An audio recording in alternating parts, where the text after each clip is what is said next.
YouTube channel చూస్తున్న ప్రతి ఒక్కరికి ముందుగా నమస్కారం ఫ్రెండ్స్. ఇక్కడ చూస్తున్నారు కదా, ఈ వరిచేను వచ్చేసి ఒడ్లు వెదజల్లడం ద్వారా ఈ విధంగా అయితే వరిచేను చాలా మంచిగా అయితే అయ్యింది ఫ్రెండ్స్. అందుకే ఈ వీడియో తీయడం జరుగుతుంది. నా వీడియో మాత్రం రైతులకు మాత్రం చాలా ఉపయోగపడుతుంది ఫ్రెండ్స్. వీడియో నచ్చితే కంపల్సరీ లైక్ చేసి సబ్స్క్రైబ్ చేయండి. ఈ రోజుల్లో కూలీల ఖర్చు అధికంగా కావడంతో ఈ విధంగా ఒడ్లు వెదజల్లుకోవడం అయితే జరిగింది ఫ్రెండ్స్.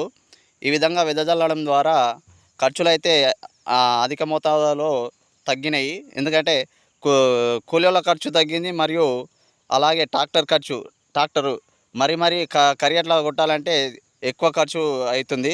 అందుకనే రైతు ఆలోచించి ఈ విధంగా అయితే ఒడ్లు అయితే వెదజల్లడం ద్వారా ఈ విధంగా వర్షం ద్వారా ఈ విధంగా వర్షాధార ఆధారంగా ఈ విధంగా అయితే ఒడ్లు చల్లుకోవడం జరిగింది ఫ్రెండ్స్.